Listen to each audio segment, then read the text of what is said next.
Here on 98.5 The Sports Hub, we got you all week at 6 o'clock, a special with Alex Barth, who is live from San Francisco, San Jose, California. Where are you, Alex? San Francisco rest of the week. Yesterday for media night was San Jose. That was a little different. We'll be in San Francisco here actually doing radio at Radio Row for the next 4 days. Well, I wanted to keep it going like a Carmen San Diego, like where in the world is Alex Barth, because you were everywhere last night, my man. I guess we should start there.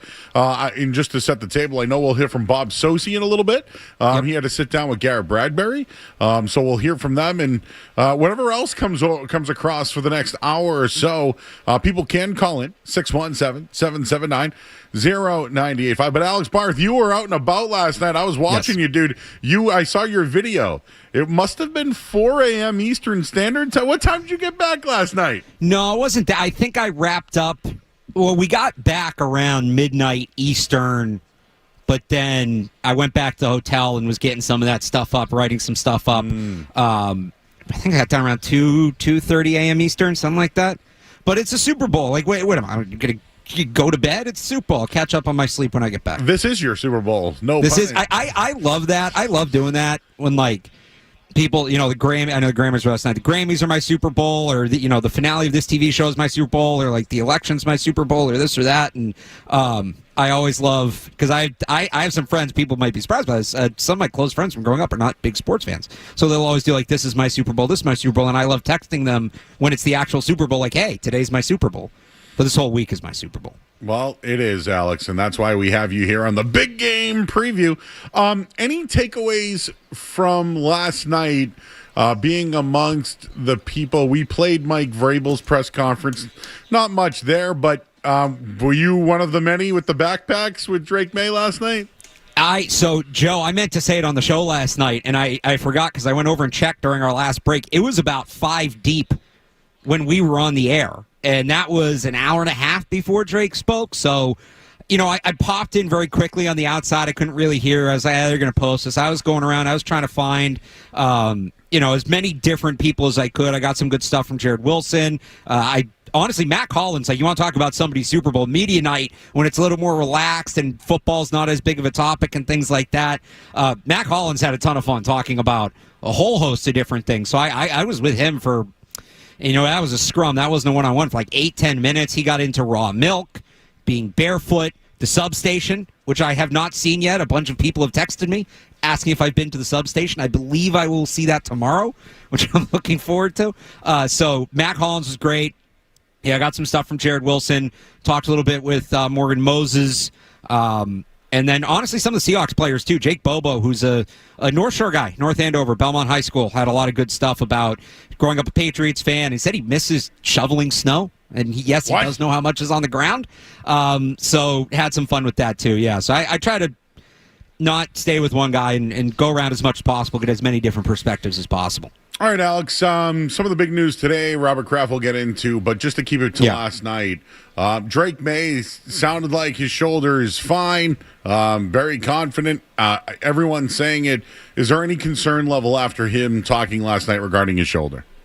Not beyond, we know it was a thing, and so it's in the back of your mind that, he comes out, and for whatever reason, shoulder or not, the first pass comes up short, your mind's going to go right to the shoulder.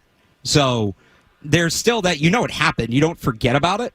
But beyond that, I'm not worried about them.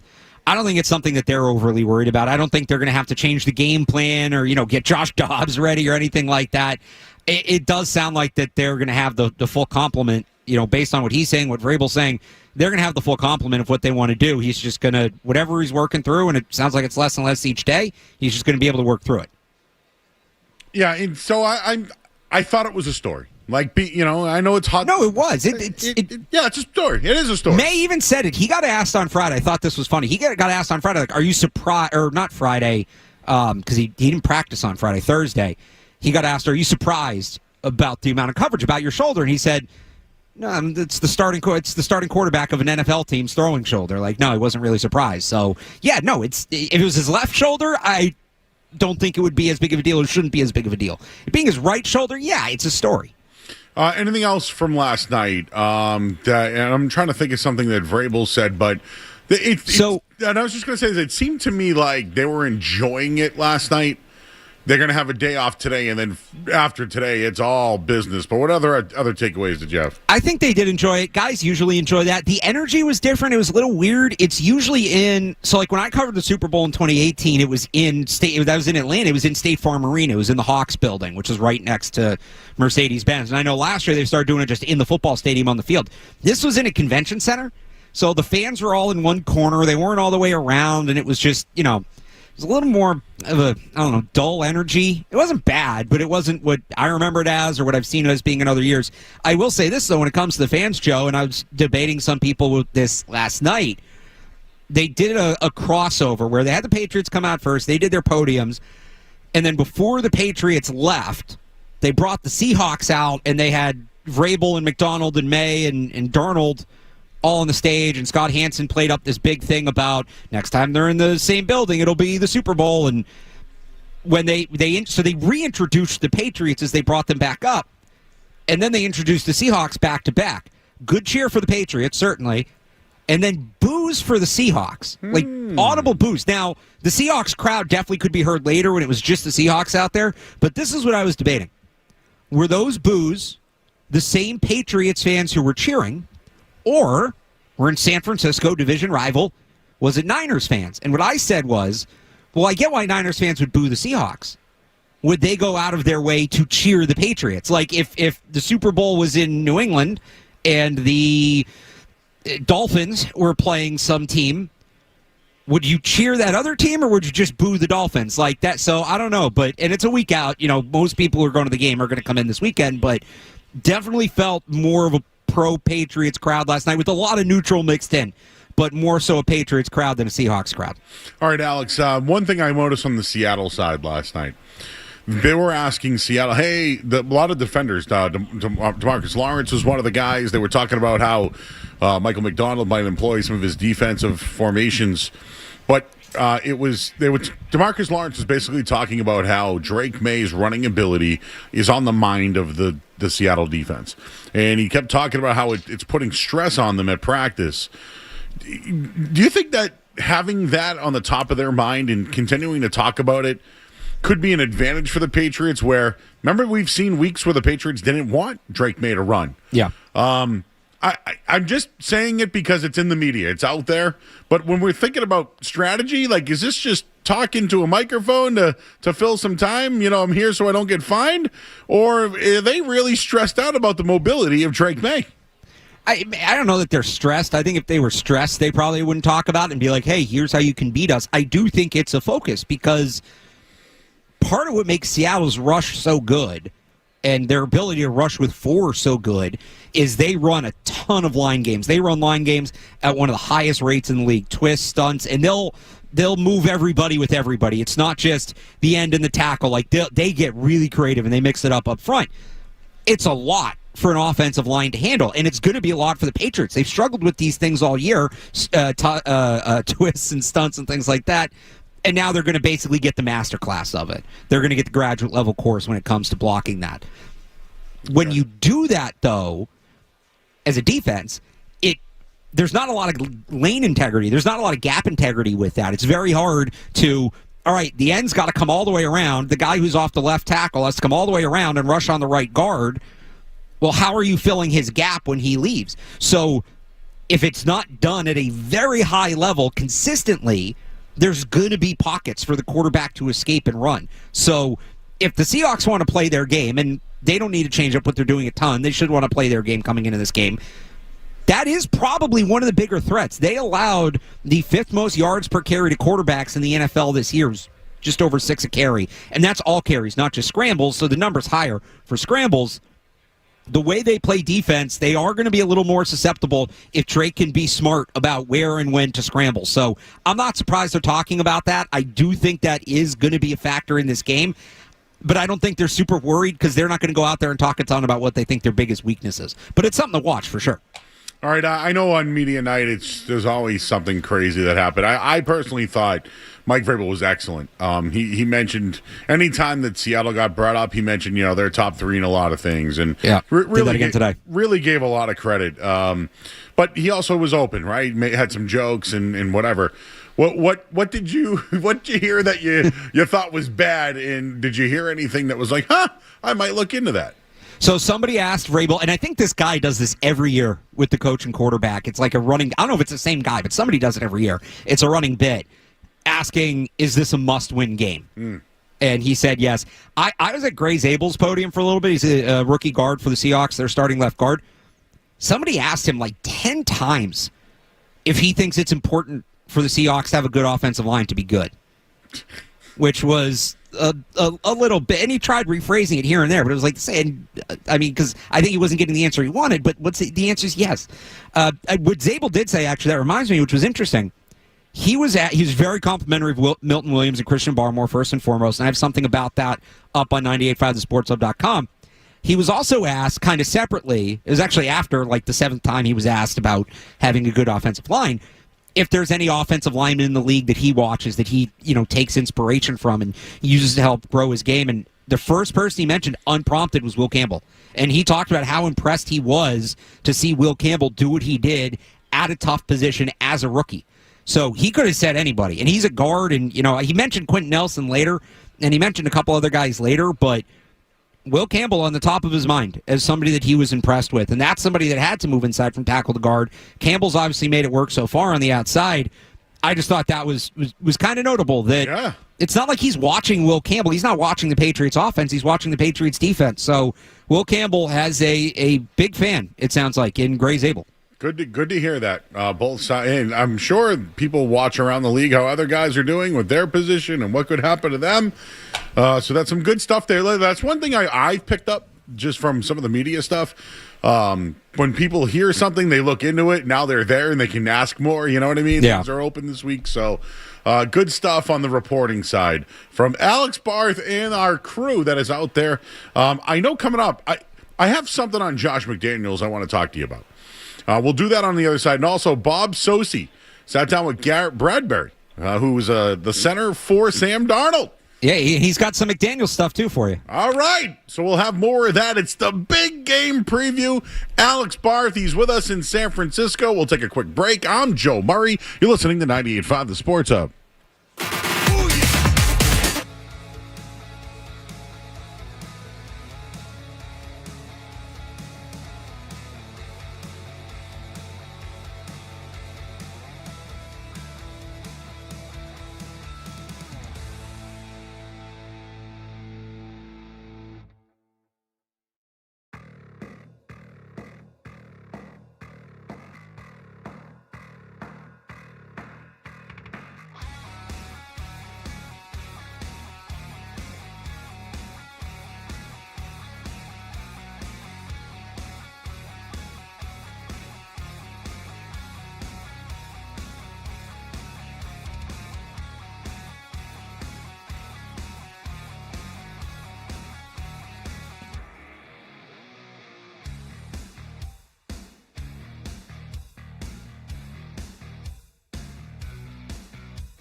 All right, back here on 98.5 The Sports Hub. It's the big game preview. Who else to be here for the big game preview than Alex Barth and Joe Murray with you? I like to call it Alex's and Joe's. Sometimes we do some breakdowns. Hey, Alex, I wanted to talk to you about Josh McDaniels. You know, he didn't get any interviews this offseason. Were you surprised about that?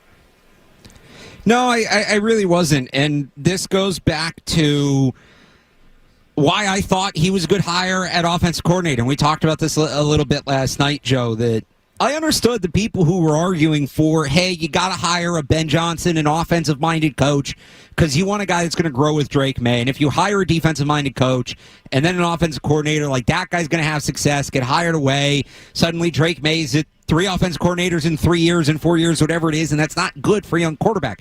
And that's all true. And you look at what, Seahawks, Clint Kubiak's going to be one and done there. He's going to the Raiders.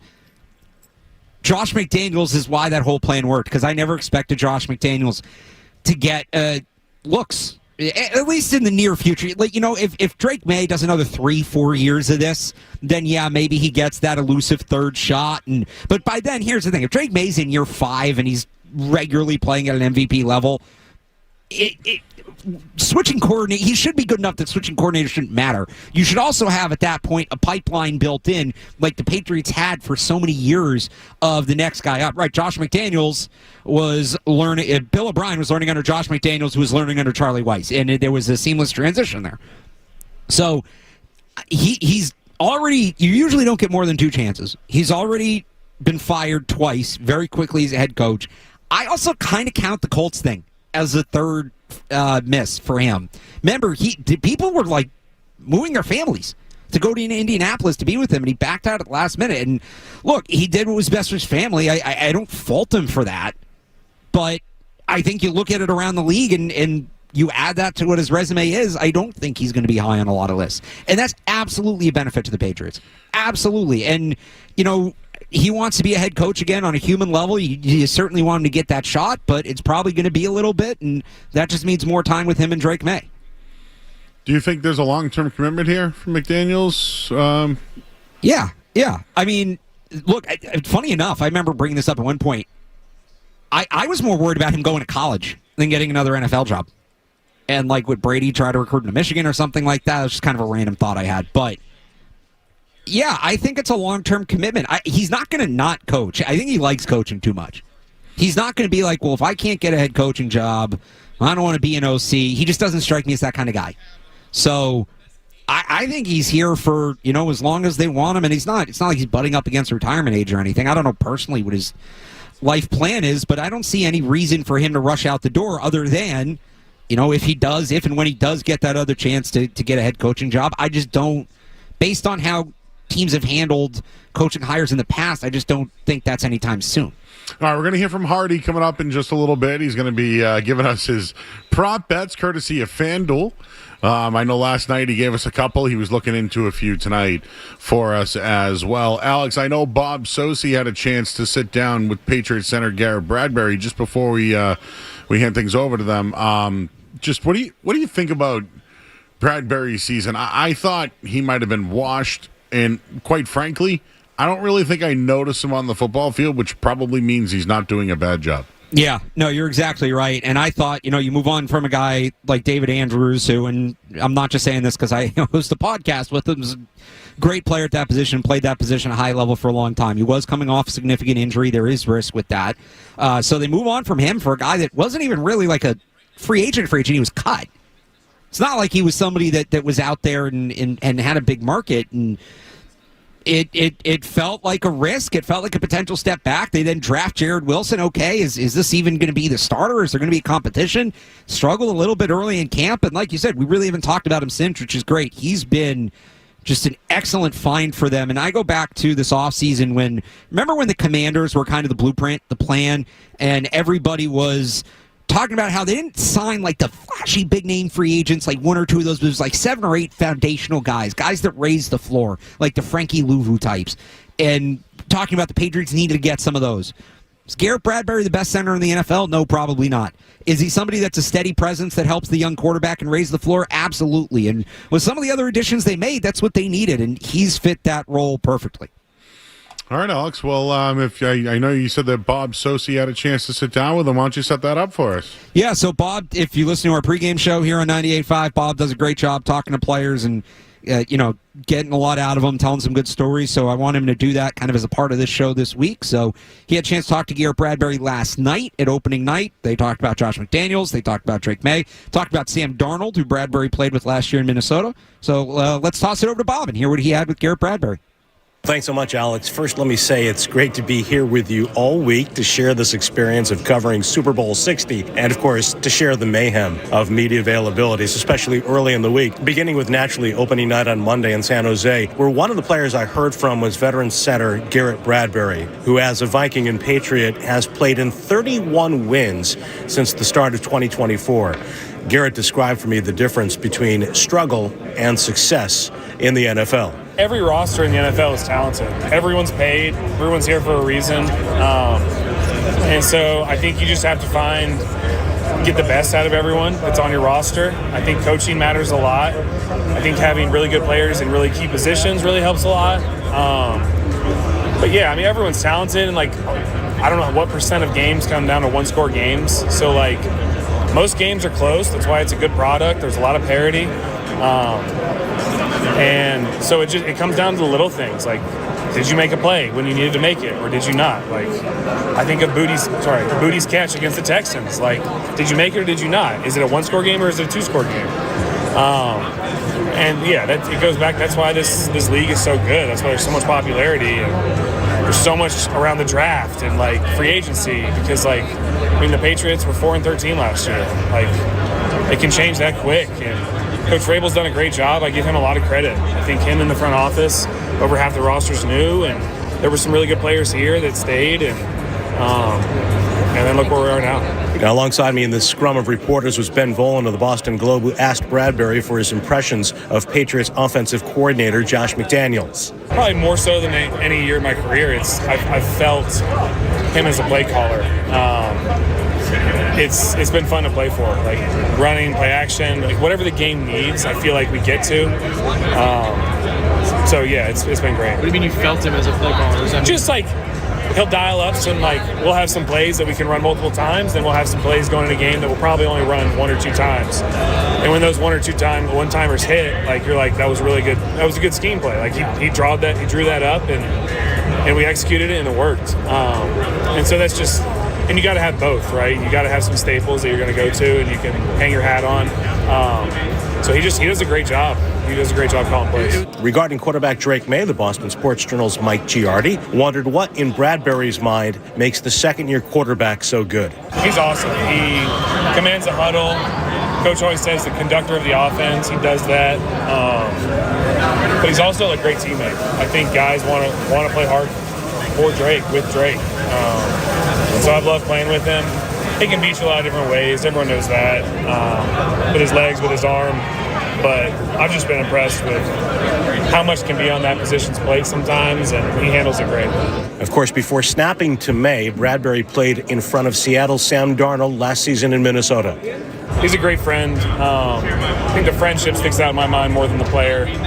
Y'all see the player just as much as I do. He's as talented as there is in the NFL. But just as a guy, he's a guy you'll ride with. He's connects with everyone in the locker room, does a great job commanding the offense. So yeah, I really enjoyed my time with him. Finally, noting that Garrett's one-time NC State teammate and ex-Patriot Joe Thuney has been to 6 Super Bowls, I wondered if Garrett has heard from him in the past week. I haven't yet, but yeah, just how long the season's been and all of this.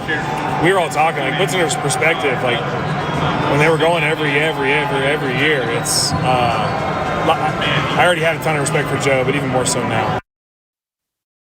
Sports Hub headlines presented by Celsius Energy Drinks. All right, well, the Celtics and Bulls have struck a trade that will send Anthony Simons to Chicago for Nikola Vucevic. Each team will receive a second-round pick. The deal is not finalized, though. There is a trade exception involved, and the Celtics will play their game tonight. They'll take on Dallas as they await potential suitors to add to the trade exception. So both teams have agreed on a deal. It's just not official at the moment. Some other NBA news. The Jazz, they've acquired star forward Jaren Jackson from Memphis. That was an 8-player deal. And the Patriots today, they're off as they begin their preparations for Super Bowl Sunday. Headlines, they are brought to you by IBEW Local 103 in Nika. Electrical Contractors, IBEW 103, celebrating 125 years of powering Greater Boston. To find a qualified contractor for your next electrical, telecom, or security project today, visit thepowerprofessionals.org. I'm Joe Murray. Your next update is in 30 minutes. You're listening to Joe Murray on 98.5.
This is the Big Game Preview with Joe Murray, Alex Barth, and Bob Sosi. Presented by FanDuel Sportsbook on 98.5 The Sports Hub. It's the Big Game Preview here on 98.5 The Sports Hub. Of course, brought to you by FanDuel Sportsbook. Play your game with FanDuel, the official sportsbook partner of the NFL. Alex Barth is with us. He is in San Francisco. And we welcome in Hardy of the Morning Show here, Toucher and Hardy. Mornings on 98.5 The Sports Hub and on YouTube. Hardy, I know we gave you some assignments last night. What do you got for us for some prop bets courtesy of FanDuel Sportsbook? I got a 50% completion rate on my assignments, which is that's about right for me. That's good.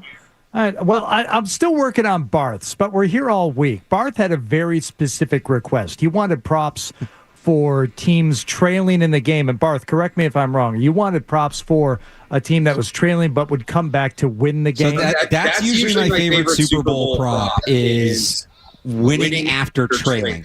Okay. I'm working on it. All right. There's a lot of configurations on this one, but the reason why is we started talking about safeties and props on safeties yesterday, and I went down the rabbit hole on safeties. So let's get to the first things first here. First scoring play of the game, and Joe, remember we were talking about this yesterday, how somebody hit what they thought was big years ago when the Patriots had a safety scored on them as the first score of the game, and I wasn't all that impressed with the odds. The odds are a little bit better here, I think. Tell me what you think of these. All right, let's hear. All right, safety. First of all, just a safety during the game. Right now on FanDuel, plus 1260 for yes. No is minus 4,500. Yeah. I don't like. Well, we ain't going with the no. I'll know that one. Definitely not going with the no. Plus 1260 doesn't quite get me to the window, as our pal Kendra likes to say. Who, by the way, somebody reached out to me yesterday after I gave the interceptions prop. Apparently, she had given that one out already. So I feel good about that pick because I've been cleaning up on Kendra props this season. Most recently on some rushing yard props, but we'll get to those later. So for a safety during the game, yes is plus 1260. It gets a little more interesting. Seattle Seahawks first scoring play of the game, a safety, plus 17,500. Wow. The New England Patriots first scoring play of the game, safety, plus 15,000. Ooh. So I don't know which way you were leaning Sam on. Darnold. Sam Darnold. Yeah. You think it's Sam Darnold? Yeah, the odds are better. Go with the better odds. Yeah, likely to take the. The better odds are for the Seahawks to get safety or to score the safety. So the first scoring play for the Seahawks is a safety, and that's plus 17,500. That's longer odds. They would be. See, because to me, that comes down to the punter. Because if they're going to be backed up that much, most likely it's because of a good punt. And Bryce Behringer wasn't pinning anybody last week. He stunk. I will say that. Oh, I wonder if we can bet on his yards. Total yards for the day. There's Hardy's next homework. Assignment for tomorrow. In addition to the trailing, we're gonna go punting props. All right. Well, somewhere Bill Belichick is smiling. All right. So that's your safety stuff. But as I said, I got down the rabbit hole on not only safeties, but I started looking at fourth down stuff. I don't know why I went from safeties to fourth downs, but we're all watching the last season or two where teams start going for it more on fourth down. Maybe it's because I watch the Lions so much and, they love to go on fourth down, whether it's a good idea or not. But in the postseason, teams were going on fourth down, sometimes to their detriment. I found a great article on Yahoo that was talking about it. Are they just going for it too much? Is it happening too often? And you can probably trace it back to Doug Peterson and the Eagles back in 2016. If you go back 10, 11 years, teams went for it on fourth down 476 times, or less than once per team per game. This past season, 886 times on fourth down, or 1.63 times per team per game. Wow. So teams are going for it on fourth down a lot. So with that in mind, if you just go the entire season where teams were going for it over 1.6 times per game per team, listen to these props. All right. Let's just go with successful fourth down conversion. Yes is minus 520, no plus 370. Both teams successful fourth down conversion, and this is the one I like, plus 245. I feel like both of these teams are going to be in a situation where they're going to go for it on fourth down, and chances are they'll be going for it with a yard or less. So for both teams to have a successful fourth down conversion, plus 245, I like that one. Oh, I don't know. What do you think, Joe? Well, I like it because the Patriots already do the jumbo tush push, where they put Tonga and Milton Williams into the game. They call that the jumbo tush. Yeah. So there's one on fourth down, and then you just need Seattle to have to go for it on fourth down and convert. So I think you're already getting the tush push. So I think you're halfway there. You want the some numbers on this? Please. The Patriots. I thought I just gave you some, Barth, but go ahead, show me up. That's fine. No, you're good. To me, it's like, especially for the Patriots, I don't know if you have the percentage, how often they go in the red zone, right? Because it feels like especially a lot in the red zone. So that and goal, where they've been especially effective on fourth down, I like them picking up one of those in this game. I'm glad you brought that up because. Okay, here we go. My final prop here. Will there be an offensive touchdown scored on a fourth down? Yeah, all right. Yes, plus 300. No, minus 400. Whoa. So an offensive touchdown scored on a fourth down, either team, yes, plus 300. I like that one too. Yeah, so I like that a lot, which might even be better than both teams because you only need one chance. But, you ever notice like on a key fourth down play, it always breaks for a touchdown? I feel like that's more often than not. So I actually like that one better than both teams. So I like that, Hardy. The one with the both teams doing it, though, I feel like the Patriots are already halfway there. So you just need Seattle to be in that situation. And I, for one, think that they will be trailing. So there you go. You got a fourth down situation. They'll have to go for it and convert it. Yeah, but will they win after trailing? That's part of my homework for tomorrow. So, all right, we'll get all the numbers together for the trailing props to come back and win the game and punting props. I'm writing it down. I will do my homework.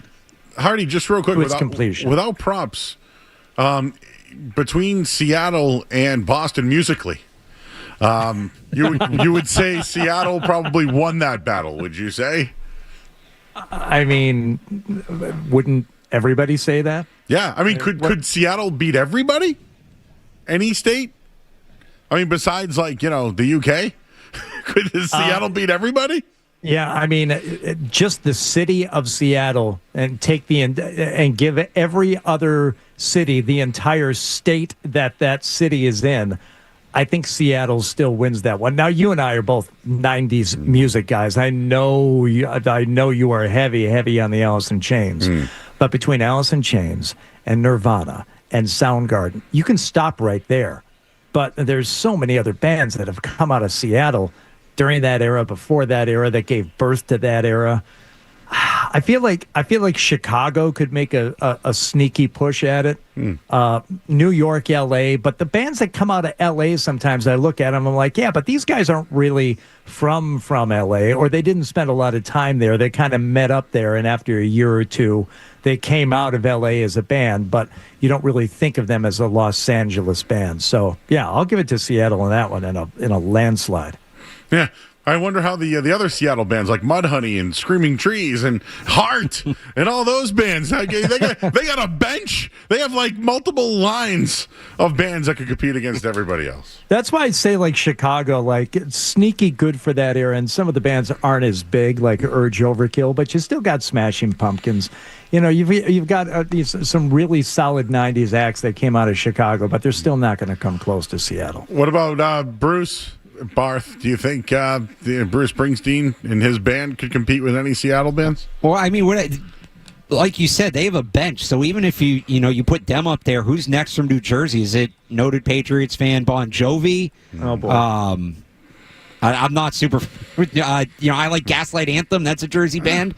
I know it's a little more under the radar, but I mean we're dropping off now fast compared to Seattle again. You can just go and go and go. Chicago's not a bad one. I do like Chicago. Chicago's got some good stuff, but I think you're right. I think it's Seattle. Hardy, I was going to say I feel like that's something Fred and Adam 12 could really get in on.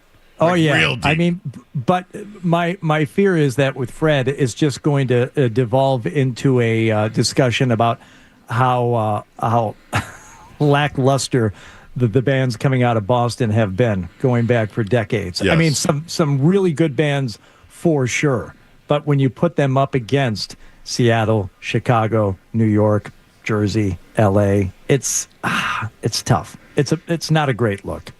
Well, Seattle will be the favorite versus the world.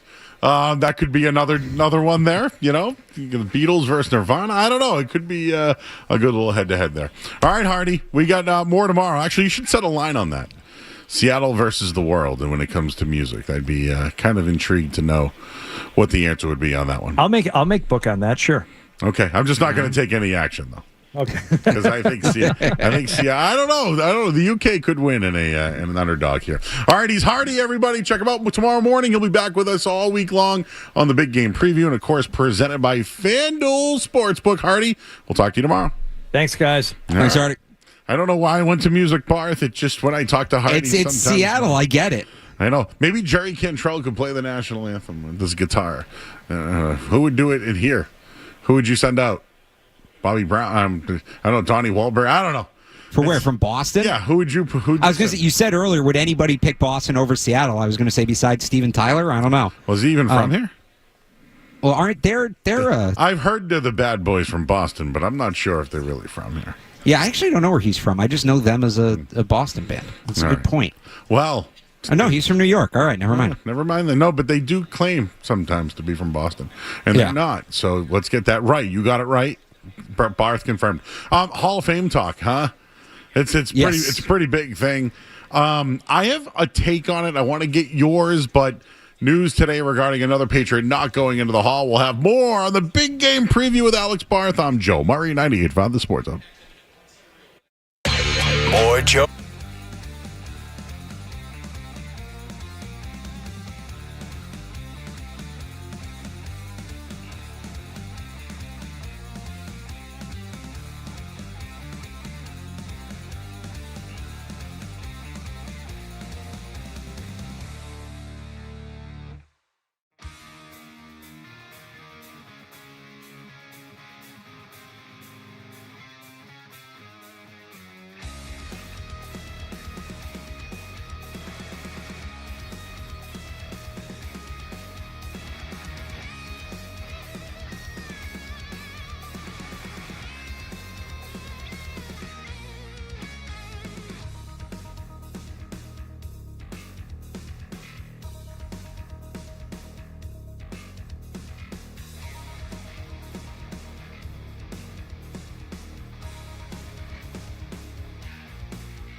He was a contributor. He was on the contributor list, was a finalist, will not make it in this year. Your thoughts? I don't know how much more there is to say after Belichick, and I do consider Belichick a bigger snub than Kraft. They're both snubs. Maybe I'm numb to the Kraft thing because it's not the first year, but when Jerry Jones is in, if Jerry Jones is a Hall of Fame owner, how is Robert Kraft not? And I don't want to repeat myself too much about Belichick. If you want to hear the rant I did, they played it during Sunday Kickoff. You can go back and check that out where it's podcasted or on YouTube. But the system's broken. And the way the Hall has handled voting for the last 10 or so years, a lot of people have used the term embarrassing. I use disqualifying because it's disqualifying. And whether it's Belichick, whether it's Kraft, whether it's Adam Vinatieri, whether it's Rodney Harrison, look, I think it's good that a Hall of Fame have a high bar. And I think for a time, that's what set the Pro Football Hall of Fame apart from, say, basketball or even baseball. As long as you didn't take steroids, it's a pretty low bar to get in. But the bar can't be so high that obvious Hall of Famers that we just all know, because there's personal grudges from this small voting community, don't get in. The phrase I keep going back to, Joe, I know what I saw. I know what I saw when I watched Adam Vinatieri. I know what I saw when I watched Ronnie Harrison. I know what I saw when I watched Bill Belichick coach for 20 years. And I know what I've seen from the Patriots organization and the impact that Kraft has had on the NFL with the lockout and some of the media rights deals. I know what I saw. And I think the vast, vast majority of people, and you see it based on the reaction, would agree with that. So when the Hall of Fame voting process is not giving you Hall of Famers, there's a big enough sample size now. If one guy misses, okay, maybe there was a weird fluky thing, and I know some people, as wrong as it was with Belichick, chalked it up to like the rules of the voting, but when it's over and over and over again, and it's not just a Patriots thing, Torrey Holt, Luke Kuechly, you have to, if the process is not giving you what you think should be the result, you have to go back and look at the process. And whether that's the way the voting is conducted or the voters themselves, the Hall is a massive issue because you're supposed to be, it's a hallowed job, taking care of the history of this game and telling the story of this game. And if you're trying to do that without people like Bill Belichick, without people like Robert Kraft, without people like Rodney Harrison or Adam Vinatieri, you're just not doing your job right. So there does need to be change. I don't know what it is. It probably needs to be multiple things, and it probably can't be done quickly, but it's just picking up where we left off. It's disqualifying for the Hall of Fame voters as a body and for the Hall as an institution. Agreed. I couldn't have said it better. All I will tell you is this. I talked to Ty Law today. He's pissed. Yep. He's pissed. He should be. He feels as a Hall of Famer. How is he in there? right? And those guys aren't. So he's upset. And I will tell you one more. I had a chance to talk to Warren Moon last week, and he's very tight. And he's the only black quarterback in the Hall of Fame. He's the only one. And he even said himself he didn't think that Kraft or Vinatieri was going to get in this year because the 80% rule. He thinks that the voters want to put players in over contributors or special teamers. So, okay, I hate the special teamers thing.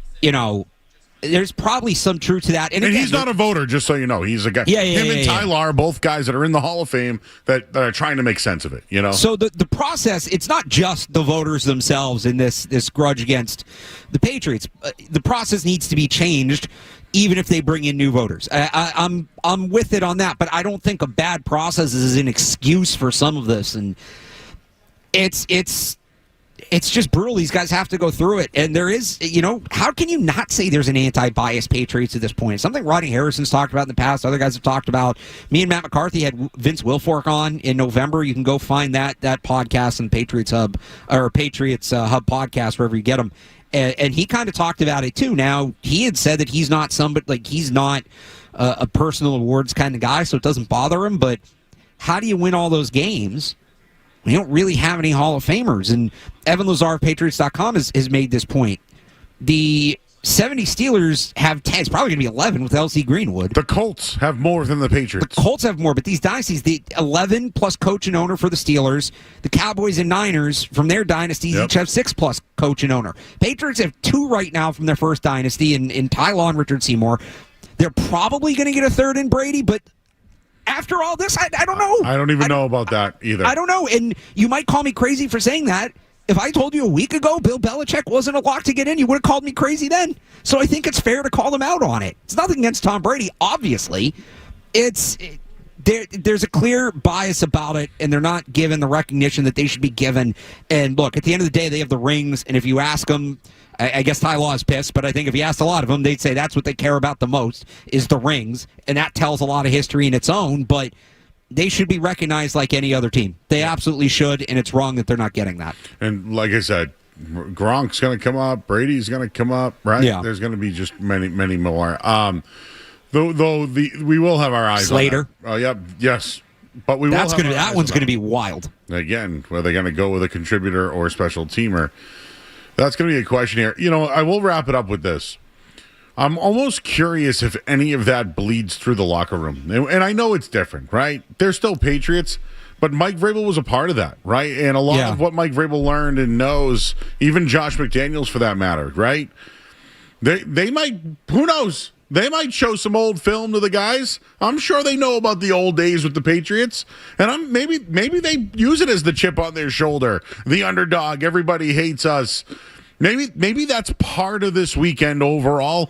I don't think it's really going to change the outcome of the game, but I wonder if it changes the motivation. So, Joe, that's a great point, and Vrabel's close to it. McDaniels is close to it. Vrabel talked today about he believes Robert Kraft is a Hall of Famer, and I literally just posted this on 985thesportshub.com if people want to check it out. Mike Vrabel was asked today about the dynasties.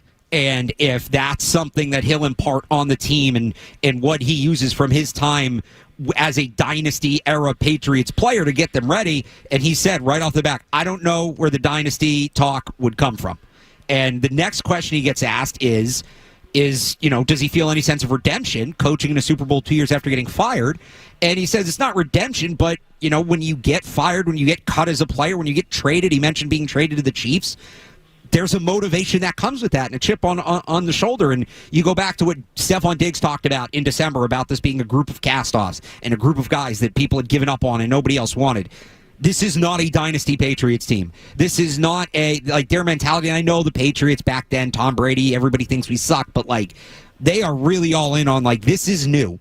That stuff does not matter. We are underdogs. Nobody wants us. But I think there is a way to tie that into, Kraft, definitely Kraft, because he's still part of the team. Maybe even Belichick is they really want nothing to do with us. They really don't want this organization to be back, especially not with this group. So I think that's something in a number of ways Vrabel is going to hammer this week. Love it. Love it. I'm in on it. I think we should all get behind it because it is what it is now. I think the Patriots already have motivation as underdogs, but the we that we've been hearing, right? Whether it's Belichick, Vrabel, again, all the former players, it is we versus Seattle. It absolutely is this weekend. All right, go check out all Alex's stuff, 985thesportshub.com. He'll have more stuff from San Francisco as well. Go follow him on Twitter as well. What else you have going on, Alex? Anything else? I put some stuff up last night on Media Night. We'll have a little recap coming later today. And then tomorrow it's an early availability, so we'll have a quick turnaround. So keep an eye out tomorrow. It is I think noon Eastern. I'm still trying to get the time straight. Noon Eastern availability for the Patriots. We'll be right back on. You can follow me on social media at RealAlexBarth. I'll have updates there. All right, we will have another edition of the Big Game Preview presented by FanDuel. We'll have all that and more tomorrow night. Alex, appreciate you, man. We'll catch up tomorrow night. Thanks for having me. All right, everyone. Be sure to check out all our interviews, YouTube.